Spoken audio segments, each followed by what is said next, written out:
향기로운 꽃이 가득한 꽃가게에서 만난 오늘의 주인공. 특별한 날은 물론 평범한 날에도 특별하게 만들어주는 게 꽃인데요. 하지만 화려한 꽃과는 정반대의 인생을 걸어온 사람이 있습니다. 22살 어린 나이에 미망인이 된 여자. 가녀린 몸으로 가족의 생계를 짊어지고 살아남기 위해 몸부림쳤던 사람. 그녀가 어떻게 아픔을 극복하고 꽃처럼 활짝 웃게 됐는지 그녀의 성공 스토리 지금 시작합니다.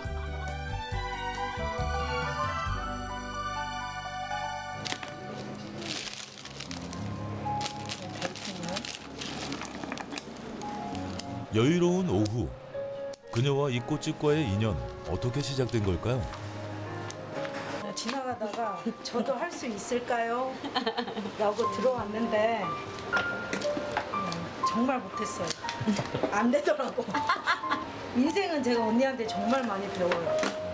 아, 저렇게도 살 수, 저는 나름 열심히 저도 산다고 했는데 이미성 씨 만나고는 아, 저런 사람도 있네라는 거를 정말 존경한다는 표현을 가끔 해요. 그만큼 열심히 사시는 것 같고 주는 사람이에요. 받는 것보다 주는 사람이어서 제가 훨씬 특이하게 생각했고 그냥 무조건적으로 그냥 저도 많은 이렇게 샵 하면서 여러 사람들을 만나는데 그 부분에 있어서 되게 존경스럽다. 나 이거 없는데. 사실 저는 물론 앞만 보고 달리기는 했을지언정 이분처럼 누군가의 마음을 이렇게 보듬어주고 끌어안아주고 이런 건 내가 못했던 것 같아요. 사람이라면 누구나 활짝 핀 예쁜 꽃처럼 꽃길을 걷는 인생을 살고자 합니다. 아름다운 꽃처럼 웃고 있는 이미성 대표. 하지만 그녀가 처음부터 꽃길 인생을 걷게 된 건 아니었는데요. 그녀는 자신의 불행을 땀으로 닦아냈습니다. 저는 청소 용역을 하는 일을 하고 있는 CEO 이미성이라고 합니다. 청소 용역은 여러분들이 지금 살고 있는 아파트 그리고 내가 근무하는 회사 또 엘리베이터를 탈 때 아이들이 먹던 아이스크림을 엘리베이터 앞에서 흘리고 지나가면 그거를 어김없이 닦아주는 그런 일을 하고 있습니다. 올해로 25년째 청소 용역 회사를 운영하고 있는 이미성 대표. 주로 아파트 공동주택의 청소할 인력을 배치 관리하고 청소 현장에 직접 방문해 청소 상태를 점검하는 일을 하고 있습니다.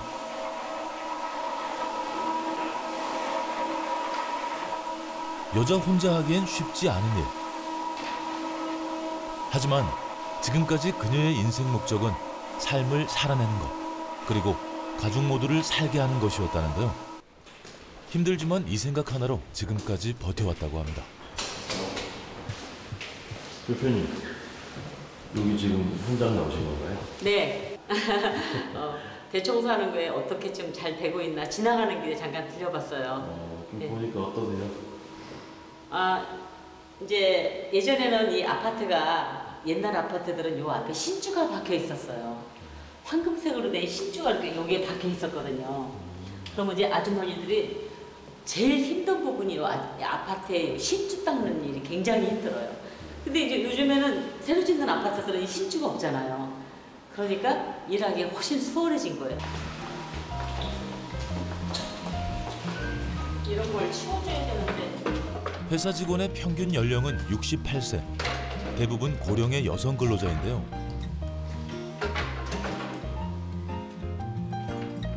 현장에 나가면 기업의 대표라기보다는 편안한 옆집 동생처럼 직원들과 지냅니다. 빠졌어요, 회사님. 안녕하세요. 안녕하세요. 수고가 많으십니다. 네. 화이팅! 화이팅! 다 내려왔네? 예. 물이 막 뚝뚝 떨어지잖아. 네. 에이, 바빠서. 바쁘고 사람이 없어? 사람도 저기고 이 아저씨들이 지금 알려본 아저씨들이 와가지고 물 그렇게 해가지고 시켜야 되는데 그렇게 저기 젖으면 또 일 2번 해야 돼. 그거 다 말리라고 그래. 그 곰팡이 나고 탁 나면 또 우리가 말리라고 그래. 그 일을 2번 할 거야? 아, 그래요? 그럼. 현장에서는 직원들의 고충을 듣고 더 좋은 작업 환경을 갖추기 위해 노력하고 있습니다. 그녀는 원래 남대문에서 옷가게를 하고 있었는데요. 강남의 대규모 아파트 단지들이 들어서는 것을 목격한 제부가 이 사업을 제안했다고 합니다. 변화를 두려워하지 않는다는 임 대표. 사람들이 변화를 두려워하는 찰나에 실행에 옮기는 성격이라고 합니다. 아이고 옛날에는 이거 올가루를 해갖고 얼마나 힘들었는데 지금 양반이야 양반. 이거 아무것도 아니야. 가라앉은 거 끌고 나는데 얼마나 힘들었는데.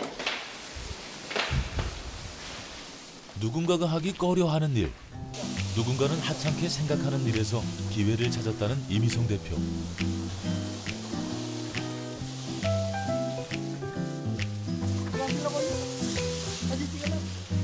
그렇죠. 어떤 사람들은 자기가 꽃이 되기 위해서 막 빛나는 일을 하길 원하는데 저희가 하는 일은 남이 버리거나 남의 손길이 타인의 손길에서 버려진 거를 원위치대로 해놓고 가는 그런 전문직입니다. 네, 저는 제 직업이 너무 좋아요. 그래서 저는 여자라면 누구나 다 좋아하는 향수보다는 저는 락스가 그렇게 좋더라고요. 락스 냄새가 그렇게 좋아요. 건강에 안 좋은 거 아닌가요? 안 좋죠, 당연히. 그런데 그 락스를 냄새를 맡다 보면 아, 오늘도 열심히 살았구나. 아, 오늘도 깨끗이 우리가 일을 했구나. 어렴풋이 나오는 그 향수 냄새가 아닌 락스 냄새. 그 냄새가 제 몸속에 이렇게 채취가 나오는 게 전 좋아요. 빠른 판단과 실행력으로 붙잡은 타이밍. 그리고 그것을 뒷받침해주는 매일의 최선. 이것이 지금까지 살아남을 수 있었던 임 대표의 성공 비결이라는데요.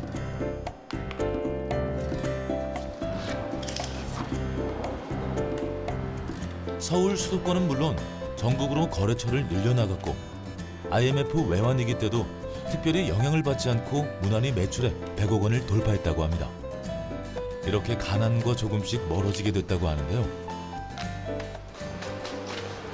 뭐 사무실에서 이 정도 일은 예전에 제가 맨 처음에 했던 일에 비하면 맨 처음에 시작했을 땐 혼자 격리도 봐야 되고 혼자 영업도 해야 되고 혼자 운전수도 돼야 되고 1인 다역을 다 했기 때문에 그때 비하면 지금은 제가 할 일이 위치가 없어지는 걸까? 이 책상 누가 뺄까봐 밑에다가 못도 박아놓고 다녀요. 저희가 하는 일은 남들이 말할 때 그냥 우스운 일, 하자는 일인데 사실 이 우스운 일이 한 3일만 이 일을 아무도 안 하고 손을 멈춘다고 하면 이 세상은 아마 살기 힘든 곳이 될 것 같아요.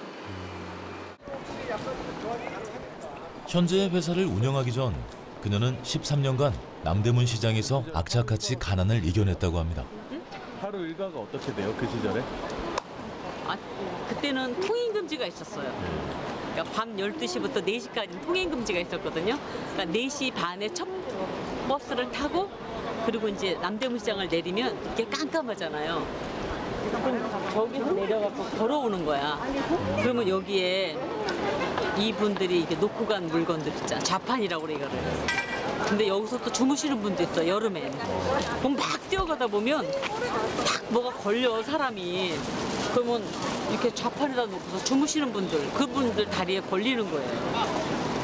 그러면서 막 가게로 뛰어가기 바쁘지. 꼼꼼하기도 하지만 딱 여기까지만 깜깜하고 저기서부터 이제 불야성인 거야. 그 깜깜한 와중에서도 환하게. 그때 그 당시에는 이런 높은 건물들이 거의 없었으니까 이 평지에서 장사들을 하고 다 이렇게 천막들 치고 장사들 했거든요. 힘들었던 시절 가족을 위해 악착같이 일했던 일터. 저 안에가 내가 장사했던 곳이에요.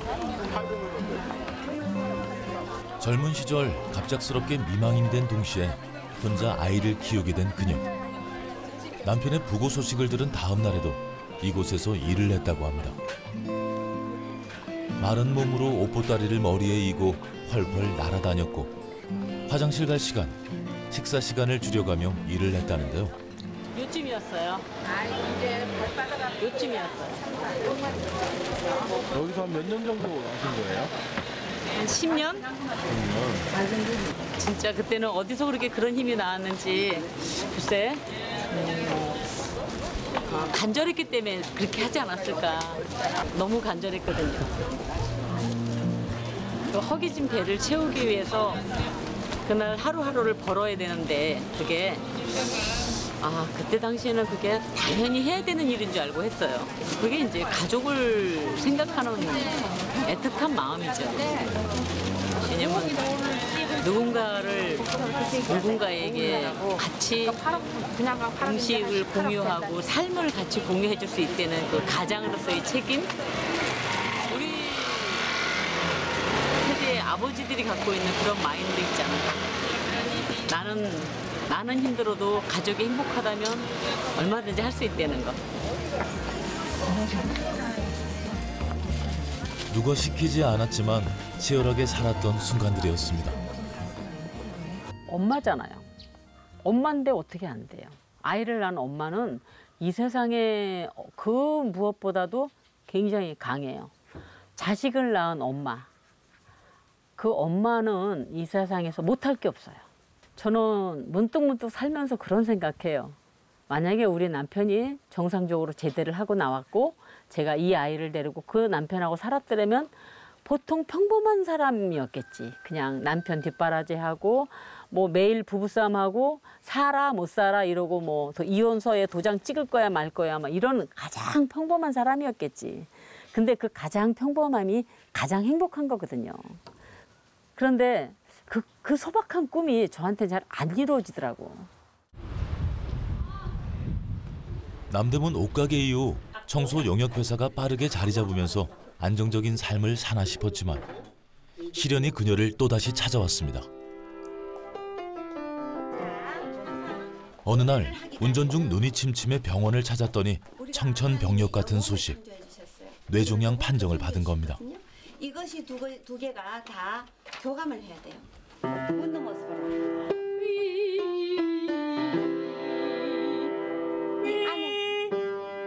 이렇게 말고 그냥 자연스럽게. 이렇게 노래를 부를 수 있게 된 것도 기적적인 일이었다는데요.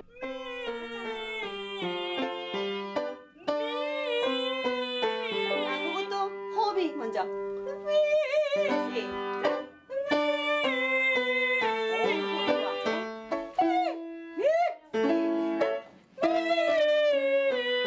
눈을 들어주면 영국에가 같이 올라갑니다. 유기적으로. 우리 몸은 한 가지만 되는 게 아니에요. 영국에가 살짝 들려주거든요. 그래서 다시 한번 눈 감지 말고 눈 크게 뜨고 시작. 5번의 크고 작은 수술을 했지만 뇌종양을 친구처럼 여기며 살아갈 수밖에 없는 상황이 됐다고 하는데요. 그녀는 삶에 활력을 주는 노래를 부르기 위해 특별히 성악을 배우고 있습니다.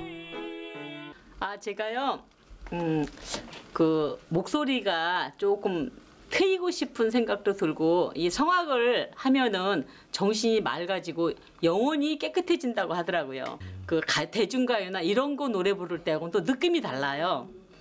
그래서 굉장히 좋은 분을 만나서 제가 이런 성악 공부를 할 수 있을 거라는 저는 생각도 못 했는데 제 주변에는 너무 좋은 분들이 많으신 것 같아요. 실패는 누구의 삶에도 있고 그것은 예기치 않은 순간에 찾아오는 거라고. 특히 세상 일이 내 뜻대로 되는구나 하고 신바람이 났을 때 벌어진다고 말하는 이미성 대표. 그럼에도 불구하고 다시 시작할 수 있었던 이유는 실패라는 결과에 매달리지 않기 때문이라고 합니다.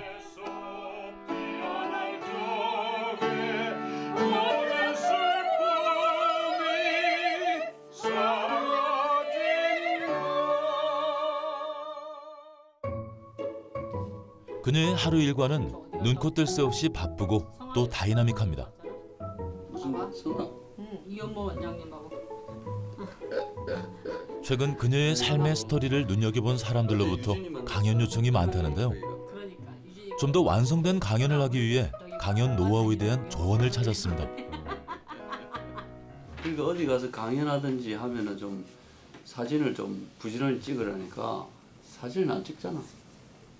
근데 그 사진 찍는 게 남이 찍어줘야 되는 거잖아요. 아 그걸 갖고 다녀? 예. 아니 어제 받았으니까 이제 그거 개통해야 되는 거 아니에요? 그걸 항상 개통을 하지 말고 아 그냥 카메라만 카메라만 기능만 쓰라고. 카메라만 쓰고 와이파이 기능만 쓰라고. 그러니까 어디 가면 그 카메라를 줘가지고 좀 사진을 좀 찍어달라고 얘기를 하라고.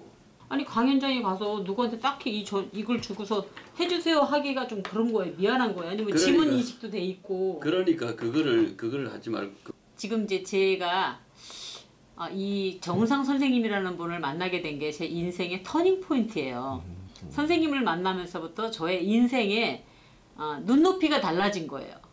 그냥 그럭저럭 하루를 24시간을 사는 사람이 있는가 하면 하루 24시간을 48시간처럼 쪼개서 살 수 있는 그런 짜임새 있게끔 사람을 이렇게 금방 말씀하신 것처럼 성장을 시켜주는 그런 에너지를 갖고 계시더라고요. 처음에 제가 만나서 얘기를 좀 하다가 두 번째 사연을 듣고 내가 울었죠. 그런데 이제 본인이 그 엉어리져 있는 그런 내용들이 이렇게 그것도 일일이 얘기하기가 못하니까 이렇게 감추어져 있는 거예요. 좀 독특하죠. 삶이 독특했고 또 워낙 이 마인드가 긍정적인 데다가 뭐 몸이나 뭐 여러 가지 참 힘든 상황이 있는데도 불구하고 참 긍정적인 마인드가 늘 있기 때문에 제가 코칭을 하면서도 저도 참 보람이 있죠. 한 말씀 중요한 얘기를 하시더라고. 성공의 정의를 그분은 성공의 정의를 어떻게 얘기를 했냐면 성장해서 성장하고 공유한다. 아, 내가 성장을 하고 그다음에 내 성장한 거를 공유하자. 공유하는 거야. 그거 굉장히 와닿는 표현이더라고. 그런 게 중요한 거지. 그죠? 그래서 지금 뭐 강연도 많이 다니고 이러는데 브랜드를 어떻게 만들 건지에 대해서는 그 장면에 오니까 본인도 사실 그런 생각을 별로 안 해본 거지. 책이 나오고 나서 보니까 강연 요청이 많이 와요. 근데 강연이 내가 이렇게 이런 말 한다고 강연하는 사람이 그래서 어쩌라고요 이렇게 들으면 안 되잖아. 그러니까 그 사람들이 내 말 속에서 뭘 원할까. 그렇잖아. 난 내 말만 하면 되지만 듣는 사람 입장에서 내가 말을 하려니까 내가 많이 알아야 되겠더라고요. 다양한 경험과 많은 사람들을 만나면서 마음속의 아픔을 위로받고 다른 사람들의 마음도 치유해줄 수 있다고 생각하는 이미성 대표. 그래서 최근엔 음악을 배우는 일에 많은 시간을 보내고 있습니다.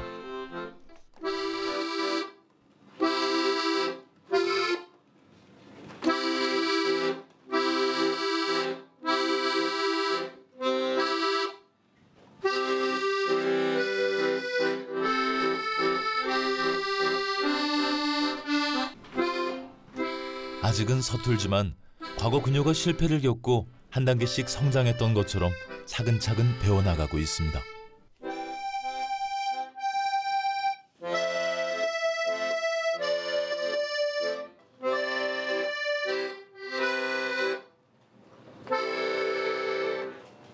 아코디언이라고 하는 악기예요.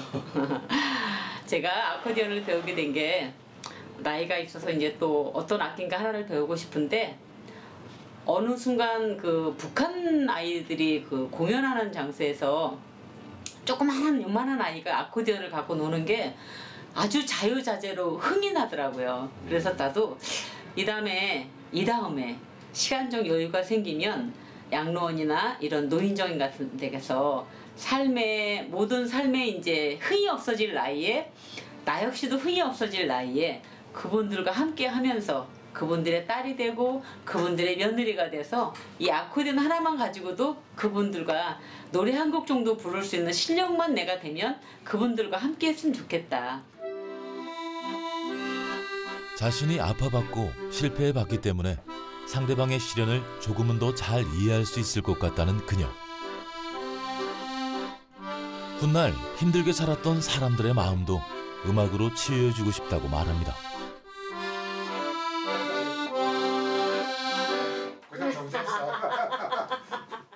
대표님을 음식이나 먹는 것에 비유하자면 어떤 것일까요? 혹시 장아찌 좋아해요? 새콤달콤한 외국 사람들은 피클이라고 하는데 우리나라 사람들은 그 삭힌 음식 있죠, 왜? 절임 음식. 저는 제가 두드러지게 돋보이는 이게 아니고 그냥 꼭 어쩌다 입맛 없을 때 한 번쯤 꺼내 먹어보는 음식? 그런 음식인 것 같아요. 그냥 뭐 버리기에는 좀 그렇고 갖고 내놓기에는 좀 손님상에 내놓기엔 좀 그런 장아찌 같은 삶? 그런 반찬? 그런 사람인 것 같아, 저는. 나를 내가 너무 좀 저기 평가했나? 근데 그거 입맛 돋구는데 좋아요. 마늘 장아찌 얼마나. 네, 그러니까. 오랜 시간 숙성되어 식탁에 오르는 장아찌 재료는 직접 재배한다는 이미성 대표. 주말마다 이곳 농장에 들러 마음의 건강은 물론 몸의 건강도 챙기고 있습니다. 17살 처음 생활 전선에 뛰어들었을 때도 숱한 시련을 극복했을 때도 그녀 자신을 위해서가 아닌 가족을 위해서였는데요. 이 농장도 가족의 건강을 위해 직접 채소를 재배하고 있습니다. 가족을 위해 비지땀을 흘리는 그녀. 예나 지금이나 자신보다 가족을 먼저 생각합니다.